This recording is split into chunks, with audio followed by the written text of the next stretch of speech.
कभी कभी मन ना इतना ज़्यादा उदास हो जाता है, कभी कभी ऐसा लगता है जैसे क्यों हम कर रहे हैं इस काम को। क्योंकि जब हम किसी काम को करते हैं ना तो एक एम रहता है, एक मतलब रहता है, एक उसका लक्ष्य होता है कि ये लक्ष्य हमको प्राप्त करना है। और फिर आपको वो लक्ष्य ही ना मिले, वो मेहनत आपकी सारी मिट्टी में चली जाए तो ना मन करता है कि सब कुछ छोड़ दो। तो वही मेरे साथ हो रहा है। तो इतना ज़्यादा डिमोटिवेट अभी मैं हो चुकी हूँ। मैंने सब कुछ सीख लिया, सब कुछ देख लिया, लेकिन मुझसे ना ये नहीं हो पा रहा है कि मैं इस समस्या को कैसे दूर करूँ। तो hello friends, Radhe Radhe, good morning. कैसे हैं सभी? गुड मॉर्निंग का तो समय नहीं है अभी। वीडियो मैंने मतलब शूट तो ये दोपहर के बाद का है। गुड मॉर्निंग सॉरी, निकल गया। दोपहर का समय है, स्कूल से आने के बाद की ये क्लिप है। और मैं बैठ गई हूँ सिलाई करने। दिन रात इतनी मेहनत रहती है मेरी। हर कोई बहन करता ही है, जो बहनें सिलाई का काम करती हैं, कुछ भी करती हो, या वो हाउस वाइफ है, कुछ भी हो। मेरे कहने का मतलब है आप कोई भी काम कर रहे हो, लेकिन उसमें मेहनत तो लगती है। आप इतनी मेहनत करो, उसके बाद कोई काम ना हो पाए, उसका कोई मतलब ही ना निकले। जैसा कि आपको पता ही है, मेरा जो सिलाई का काम है, मुझे स्कूल में इतनी ज़्यादा मेहनत नहीं करनी पड़ती है जितना मुझे सिलाई के काम में करनी पड़ती है। और पैसे मुझे स्कूल से कम ही मिलते हैं, लेकिन फिर भी मैं करती हूँ, क्योंकि मुझे मतलब अपने पैसों की जो है वो लेकर इतनी ज़्यादा नीड है, इतनी ज़्यादा नीड है। आप जानते ही हो, मिडिल क्लास, ऊपर से किसी का सपोर्ट नहीं, ऊपर से इतने सारे खर्चे। आज की महंगाई इतनी ज़्यादा हो रखी है, इतनी ज़्यादा हो रखी है ना, बच्चों के खर्चे और आजकल बच्चों की पढ़ाई लिखाई, हर चीज़ में इतनी महंगाई है, हर क्षेत्र में इतनी महंगाई है। तो उस अगर हम नहीं कमाएंगे ना तो कुछ भी नहीं कर सकते, हमारा वजूद ही कुछ नहीं है। तो इसलिए मैं मेहनत करती हूँ। मुझे लगता है कम से कम स्कूल का जो भी रुपया मिलेगा सो मिलेगा, लेकिन जो मैं सिलाई से करती हूँ, और सिलाई ने वैसे मेरी काफ़ी हेल्प की है, लेकिन अभी कुछ कुछ कस्टमर ना बिल्कुल इतना ज़्यादा दिमाग ख़राब कर देते हैं, बहुत ज़्यादा। तो वही है, लेकिन वो लोग ना कभी हमारी परेशानी को नहीं समझते। जो बहनें सिलाई करती हैं वो तो जानती ही होंगी। और मेरे तो इतने सारे काम एक साथ हैं, तो मैं तो पूरा दिन और रात, मुझे लगता ही नहीं है कब दिन हो गया कब रात हो गया। रात को भी मैं सो जाती हूँ ना, लेकिन फिर भी मुझे ये नहीं लगता है कि रात तो हो गई और रात हो ही ना। क्योंकि मैंने अपनी लाइफ में ना बहुत सारी प्रॉब्लम्स झेली हैं, बहुत सारी दिक्कतें झेली हैं, तब जाकर मैं अपना सिलाई का काम मैंने कहीं स्टार्ट किया। और शुरुआत में तो सारे कस्टमर अच्छे थे, सारे पैसे दे देते थे, लेकिन अभी ना मैं सिलाई यूट्यूब से सिलाई सीख गई। बहुत सारे टिप्स थे जो मुझे नहीं आते थे, मैंने सीखे, लेकिन मैं अपनी लाइफ में ये नहीं सीख पाई कि कस्टमर से पैसे कैसे मांगूं। क्या होता है ना, कस्टमर होते हैं, आस पड़ोस के कस्टमर होते हैं, प्यार से बोलकर और अच्छे से, बिल्कुल अच्छे से बोलते हैं, और उसके बाद क्या करते हैं ना कि पैसे फिर दे के नहीं जाते। मैंने उनसे बोलूं कि मुझे पैसे टाइम पर दे देना, लेकिन क्या होता है, कपड़े अभी मैंने जो एक बनाया था, जामुनी कलर का सूट था, तो वो मैंने बनाया और कस्टमर बिल्कुल अर्जेंट में बनवा के लेके गए। फिर क्या हुआ, बनवा के लेने के बाद फिर अचानक एक बार वो आए थे तो तुरपाई बची थी, तो मैंने कहा चलो तुरपाई कर लेती हूँ। फिर वो अचानक से आए, बोले कपड़े दे दो और मैं जाकर देखती हूँ डलवा के। तो फिर उन्होंने मतलब वो लेकर गए, और आप देख ही सकते हो सिलाई करते करते मेरे पैर में ना एकदम जो ठेठ बन जाती है ना, तो इतना ज़्यादा ज़ख्म बन गया है। मैं आपको पास से दिखाती हूँ, इतना बड़ा ज़ख्म बन गया है पायदान से सिलाई करते करते करते करते। लेकिन वो परेशानी को मैं, इतनी परेशानी है मुझे, और मैं इस परेशानी को झेलते हुए अपना काम कर रही हूँ, लेकिन फिर भी लोग मेरी परेशानी को कुछ भी नहीं समझते हैं, बिल्कुल साथ नहीं देते हैं। तब इतना ज़्यादा दिक्कत लगती है, बहुत ज़्यादा, और मन करता है सबको छोड़ दें, लेकिन उसको छोड़ भी नहीं सकते, क्योंकि थोड़ा बहुत, सारे कस्टमर तो एक जैसे नहीं हैं, कुछ ही कस्टमर हैं। पता नहीं लोग घर पे जो बुटीक रहता है, छोटा काम करते हैं, इसीलिए समझते हैं इस लायक, या किस लिए समझते हैं मैं भी नहीं जानती। तो फिर यहाँ पर उसके बाद मैंने एक सूट मतलब सलवार में रेडी कर कर आ गई हूँ। उसके बाद मैं बैठूँगी यहाँ पर बर्तन धुलने, क्योंकि दो सुबह के भी बर्तन थे। सुबह जल्दबाजी में ना, जब से वीडियो रिकॉर्ड सुबह को करती हूँ, आज भी मैंने सुबह को वीडियो रिकॉर्ड की थी, लेकिन क्या हुआ ना, उसमें बच्चों को मैंने ऐड कर लिया था। पता नहीं कौन सी क्लिप में बच्चों को लेकर ना सुरक्षा के लिए नोटिफिकेशन आ गया कि आपकी वीडियो को हटा दिया गया है। तो फिर मैंने उस वीडियो को डिलीट कर दिया, इसलिए मुझे दोबारा वीडियो डिलीट कर कर दोबारा वीडियो मैं अपलोड कर रही हूँ यहाँ पर, इसलिए आज वीडियो लेट आया।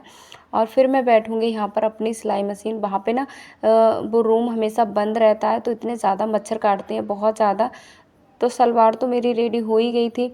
अभी मैं करूँगी सूट रेडी, और सूट डिज़ाइन वाला बनेगा, और इतना ज़्यादा कम रेट मिलता है। एक तो यहाँ पर इतना कम रेट रहता है, दूसरा कस्टमर पैसे टाइम पर ना देता हो। तो देखिए, कम रेट तो जैसा सब में है उसी तरीके का मेरा ही है। इतना मुझे बुरा नहीं लगता है कि रेट मुझे कम लेता है। मुझे बुरा ये लगता है कि सिलाई का पैसा नहीं देते हैं कस्टमर। बहुत सारे कस्टमर ऐसे हैं जो थोड़े थोड़े करके, कोई 20 रुपये कम दे जाता है, कोई 40 रुपये। इस परेशानी से मुझे कोई भी समस्या का हल नहीं मिलता है, और कैसे मैं इस समस्या से हल करूं, इस समस्या को कैसे सुलझाऊं।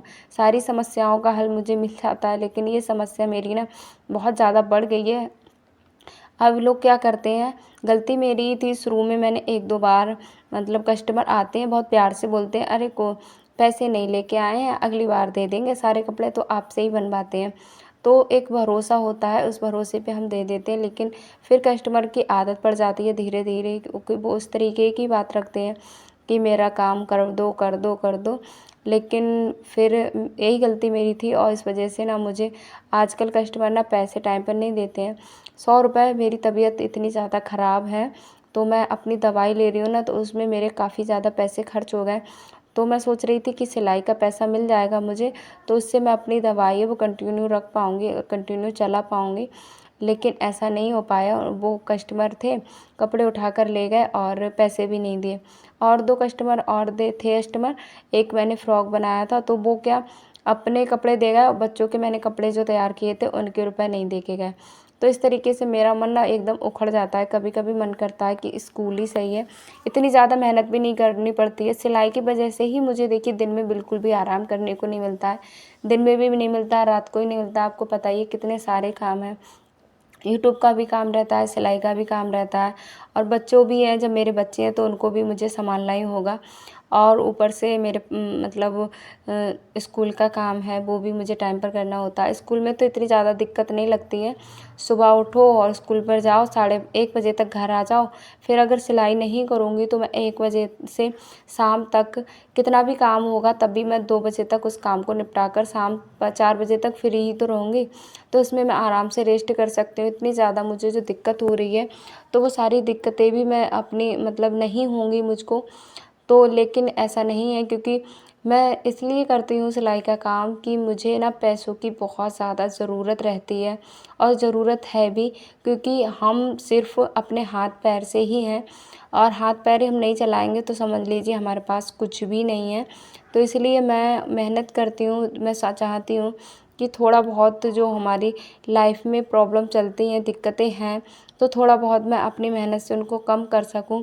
लेकिन होता बिल्कुल अपोज़िट है। तो मन ना एकदम इतना ज़्यादा उदास हो गया, इतनी ज़्यादा मेहनत करो, इतनी ज़्यादा मेहनत करो। अभी मैंने बीच में ब्लाउज़ भी रेडी किए थे, तो उनके भी पैसे नहीं मिले। कभी-कभी तो कस्टमर ना 2-2 महीने हो जाते हैं, कपड़े ही उठाने नहीं आते हैं। लेकिन हमारा तो टाइम भी लग जाता है और उसमें पैसा भी लग जाता है, क्योंकि धागा लेंगे वो भी पैसे से लगेगा, बुकरम वगैरह जो लगाएँगे वो भी पैसों से ही लगेगा, और हमने पूरा उसमें टाइम, मेहनत सब कुछ लगाया, वो हमारा सब कुछ ऐसे ही चला जाता है। तो ऐसा किस-किस के साथ होता है, भई मेरे साथ तो ऐसा हो रहा है, तो इसलिए ना मन बहुत ज़्यादा उदास था। बस मैं सोच रही थी किससे अपनी बातें मन की शेयर करूं, जैसा कि आपको पता ही है दूसरा कोई है नहीं मेरे पास जिसके साथ मैं ये सारी बातें शेयर कर सकूं। आप मेरी फैमिली थे, मन भी बिल्कुल अच्छा नहीं था, वीडियो बनाने का भी बिल्कुल भी मन नहीं था। तो मैंने कहा चलो, वीडियो बनी रखी थी, मैंने कहा चलो एडिट कर देती हूँ, अपलोड करके आपसे बातें साझा कर दूँगी तो थोड़ा सा मन हल्का हो जाएगा। ऊपर से क्या हो रहा है, एक तो तबीयत ख़राब है और दूसरा पैसे भी टाइम पर नहीं मिल रहे हैं जिससे मैं अपना प्रॉपर इलाज करा सकूँ। तीसरा क्या है कि यूट्यूब पर वीडियो जो मेरी है वो भी बिल्कुल भी नहीं चल रही हैं, बिल्कुल चैनल ना डाउन हो रहा है। इतनी मुश्किल, इतनी दिक्कतों के बाद मेरा चैनल चला था, लेकिन क्या हुआ, अब वो चैनल ही नहीं चल रहा है, बिल्कुल डाउन हो गया है। तो और ज़्यादा मुझे दिक्कत हो रही है, बहुत ज़्यादा। चैनल को लेकर भी एक वीडियो पे बहुत नेगेटिव कमेंट आए हैं, तो उनका मैं रिप्लाई कल करूँगी, सबका नेगेटिव कमेंट का।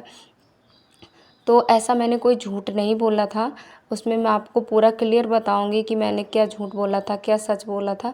सारी क्लियर होंगी बातें कल के वीडियो में। तो फिर अभी ये सूट है, ये डिज़ाइन वाला नेक पे इसकी डिज़ाइन बना रही हूँ।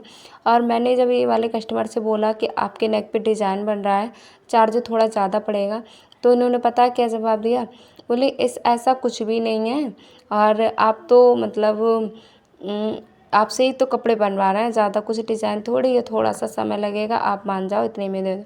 तब तक आप देख ही सकते हो कितना ज़्यादा बच्चों का घर है, तो भाई इतना ज़्यादा गंदा हो जाता है, बहुत ज़्यादा। और भी समय मैं आपको दिखाऊंगी, ज़्यादा समय में नहीं निकल पाती हूँ, एक ही सूट मुझसे बन पाया, और एक सूट मैंने पूरा ही बना लिया। 6:30 बजे का टाइम है, और फिर अभी मैं मशीन को अपनी समेटूँगी, अंदर रखूँगी, क्योंकि अभी बहुत सारे काम हैं जो मुझे करने हैं। आपको पता है मैं यूट्यूब पर कितना भी वीडियो बनाती हूँ, लेकिन सबसे पहले जो मेरी एक मैं पत्नी हूँ, माँ हूँ, हाउसवाइफ हूँ, तो सारे कामों की ज़िम्मेदारी देखिए, कितना भी आप पैसा कमा लो बाहर जाकर या घर पर, लेकिन आपको जो है वो घर के काम तो वही करने ही पड़ेंगे, उनसे आप कभी भी छुटकारा नहीं पा सकते हो। तो यहाँ पर फिर मैं बैठ गई हूँ, यहाँ पर सब्ज़ी बनाऊँगी। तो सब्ज़ी बनाने के लिए मैं यहाँ पर लौकी के जो छिलके होते हैं ना, उसकी सब्ज़ी बनाऊँगी। बहुत ही प्यारी रेसिपी है, बहुत ही अच्छी लगती है। तो मैंने इसको लौकी का तो मैंने रायता बना लिया था, इसका मैं बना लूँगी सब्ज़ी, क्योंकि शाम का टाइम है तो सब्ज़ी भी चल जाएगी, रोटियाँ बना लूँगी। तो इसको अच्छे से तेल में ना फ्राई कर लेंगे। और ये कढ़ाई मेरी, मैंने इसमें बनाए थे पकौड़ियाँ, तो वो उसी तरीके की कढ़ाई रखी हुई थी, तो मैंने कहा चलो इसमें ही बना लेते हैं। तो यहाँ पर फिर मैं इसमें आलू भी डाल दूँगी, फिर इसमें ना नमक लगा के, नमक मैंने डाल दिया। उसके बाद इसे ढककर ना 2 से 3 मिनट के लिए फ्राई करेंगे, मतलब कम से कम आलू को 80% तक गला देना है। उसके बाद देखिए आलू हमारे अच्छे से गल गए हैं। लहसुन, प्याज और धनिया मैं पीस कर लाई थी, तो उसको पीसने के बाद मैं अच्छे से मिला लिया था। सारा वीडियो मैंने रिकॉर्ड नहीं कर पाई। तो फिर मैं इसमें डालूँगी मसाले, नमक मैंने पहले ही डाल दिया था, हल्दी और मिर्च हम इसमें डाल देते हैं आधा-आधा, आधा से थोड़ा ज़्यादा, और फिर अच्छे से मिला देते हैं इसको। फिर अच्छे से खूब चलाइए इसको, करीब से करीब 1-2 मिनट तो आप चलाइए इसे अच्छे से। बहुत ही प्यारी सब्ज़ी बनती है और बहुत ही टेस्टी लगती है, अच्छी भी लगेगी। बच्चों के टिफ़िन में तो सूखी सब्ज़ी रहती है ना, आप इनको पूड़ी या पराठों के साथ खाओगे ना, तो बहुत ही ज़्यादा अच्छी लगेगी। तो मेरा मन भी था थोड़ा चटपटा खाने को, तो मैंने कहा चलो बना लेते हो, क्योंकि रायता वगैरह मुझे इतना ज़्यादा पसंद नहीं है। और डॉक्टर ने तो मुझे बोला था कि सैलेड लो, मतलब ज़्यादा से ज़्यादा खान-पान अपना अच्छा रखो, लेकिन ऐसा नहीं हो पा रहा है। तो यहाँ पर देखिए मैंने इसको बनने के लिए रख दिया। करीब 6 से 7 मिनट मैंने इसको स्लो गैस पे बनाया, और आप देख सकते हो सब्ज़ी बनकर हमारी वो तैयार हो चुकी है। बहुत ही ज़्यादा टेस्टी बनी थी, बहुत ही ज़्यादा अच्छी लग रही थी।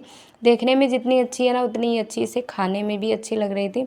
तो सब्ज़ी मेरी बन चुकी है, फिर मैं बनाऊँगी गरमा-गरम रोटियाँ। और अभी मैं रोटियाँ अपनी बनाने लगूँगी, क्योंकि रोटियाँ जो होती हैं शाम को ना, चावल ज़्यादा अच्छे नहीं रहते हैं, ये तो मुझे भी पता है। तो मैंने कहा चलो चावल मैंने नहीं बनाए थे, सिर्फ रोटियां ही रोटियां बनाई थी। तो आज के वीडियो में कुछ आपको सिखाया नहीं, बस मन की बात थी, तो मैंने आप सभी के साथ शेयर की, क्योंकि मेरा मन ना बहुत ज़्यादा उदास था, बहुत ज़्यादा मैं डिमोटिवेट हो रही थी अंदर से, इतना ज़्यादा मुझे बुरा लग रहा था। और मैं किस तरीके से इस समस्या का हल करूं, तो इसलिए मुझे कुछ समझ में नहीं आ रहा था। तो मैंने कहा चलो आप सबके साथ शेयर करते हैं, कुछ आप हल दोगे। तो फिर यहाँ पर मेरा खाना है वो भी बना लिया मैंने, खाना मेरा पूरा कंप्लीट बन गया है।